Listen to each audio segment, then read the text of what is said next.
Hello guys, నేనైతే ఈరోజు మీ ముందుకి ఇంకో రెసిపీతో అయితే వచ్చేసాను. అదే ఎంతో రుచికరమైన చెకోడీలు. మీరైతే వీడియో స్కిప్ చేయకుండా ఎండ్ వరకు అయితే చూసేయండి.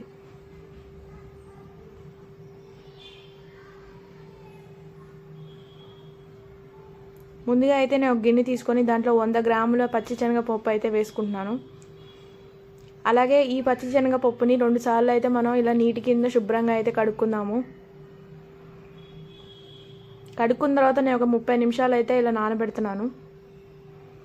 చూసారు కదండి, మన పచ్చి శనగపప్పు అయితే 30 నిమిషాల పాటు నానిపోయింది.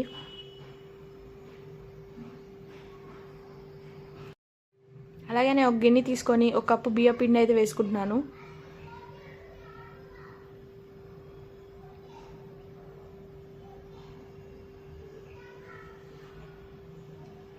అలాగే దీంట్లో నేను 1/2 మైదా కూడా వేసుకుంటున్నాను.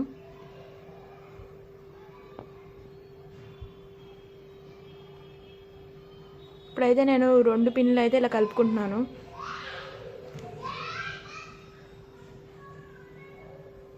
ఈలోపు నేను ఇంకో బాండీ పెట్టుకుంటున్నాను. పెట్టుకుని దాంట్లో అరకప్పు వాటర్ అయితే ఇలా పోసుకుంటున్నాను. ఇలా పోసుకొని అయితే మనం వాటర్ని అయితే హీట్ చేసుకుందాము. దీంట్లో నేను కొద్దిగా కల్లుపు వేసుకుంటున్నాను. అలాగే 1/2 స్పూను కారం పౌడర్ కూడా వేసుకుంటున్నాను. అలాగే కొద్దిగా ఫుడ్ కలర్ కూడా వేసుకుంటున్నాను. ఇలా అయితే వేసుకొని ఇలా అయితే మనం తిప్పేసుకుందాము. దీంట్లో నేను కొద్దిగా బేకింగ్ సోడా కూడా వేసుకుంటున్నాను.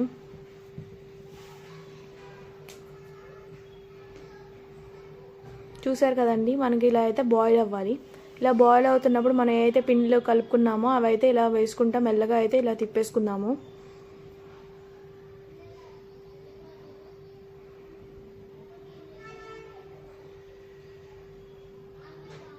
చూసారు కదండి, ఇలా అయితే తిప్పుకొని అయితే స్టవ్ ఆఫ్ చేసుకొని ఇలా ఒక 4 నుంచి 5 నిమిషాల పాటు స్టీమ్ అయ్యేటట్టయితే పక్కన పెట్టుకుంటున్నాను మూత పెట్టేసి.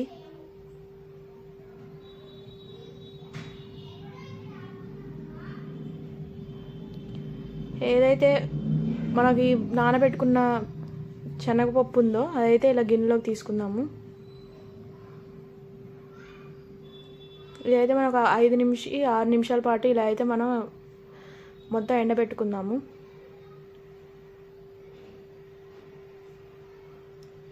ఈలోపు మనం ఏదైతే పిండి కలిపి పెట్టుకున్నామో ఆ పిండి చూసారు కదండి ఎలా ఉందో, అదంతా నేను ఒక గిన్నెలోకి తీసుకుంటున్నాను.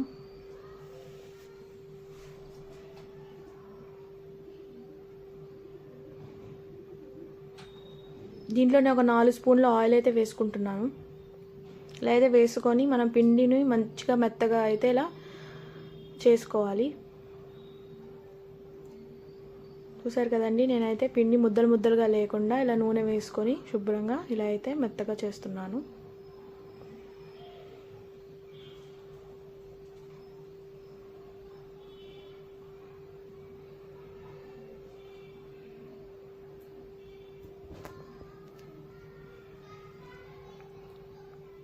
నేనైతే ఇది ఒక 2 నిమిషాలు ఇలా అయితే పక్కన పెట్టుకుంటున్నాను. ఈలోపు మన పచ్చిశనగపప్పు కూడా ఆరిపోయింది. నేను ఇదంతా ఒక కప్పులోకి అయితే తీసుకుంటున్నాను.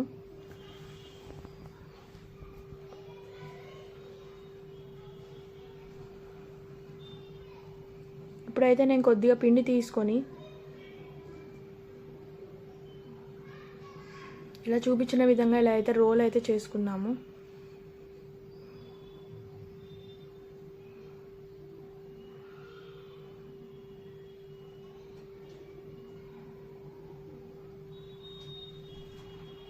ఇలా అయితే మనం రోల్ చేసుకొని ఇలా చూపించిన విధంగా ఆ లెంత్ ప్రకారం అయితే మనం చెకోడీలకి కట్ చేసుకుందాము పిండిని.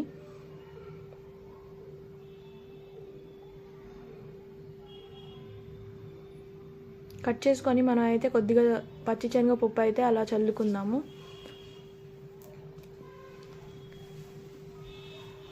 చల్లుకొని మనం ఏదైతే పిండిని రోల్ చేసి పెట్టుకున్నామో అది పచ్చిశనగపప్పు మీద పెట్టి ఇలా అయితే రోల్ చేయండి.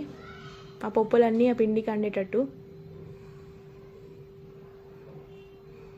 అందిన తర్వాత మనం అయితే చెకోడీ షేప్ కోసం అయితే మనం ఇలా అయితే రౌండ్గా చేసేసుకుందాము. చూసారు కదండి, మనకైతే చెకోడీ షేప్ వచ్చేసింది. నేనైతే మిగతా పిండిని కూడా అంతే రోల్ చేసుకొని పచ్చి శనగపప్పు అద్దుకొని ఇలా చెకోడీలు అయితే చేస్తున్నాను. చూసారు కదండి, మన అయితే రెడీ అయిపోయిందండి చెకోడీలు. ఇప్పుడు నేనైతే బాండి పెట్టుకొని డీప్ ఫ్రై కోసం హై ఫ్లేమ్లో ఆయిల్ పోసుకొని ఉంచానండి. ఇవైతే నేను ఏవైతే చెకోడీలు చేశానో అవి అయితే మనం ఫ్రై చేసుకుందాము.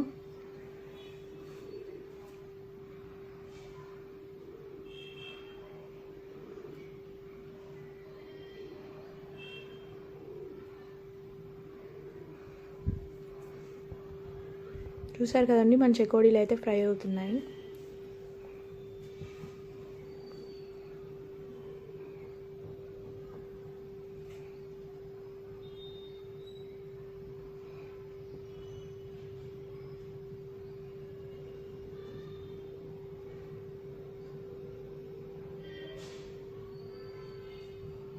మనమైతే ఇట్లా ఫ్రై చేసుకున్న చెకోడీలు అయితే నేను గిన్నెలోకి అయితే ఇలా తీసుకుంటున్నాను.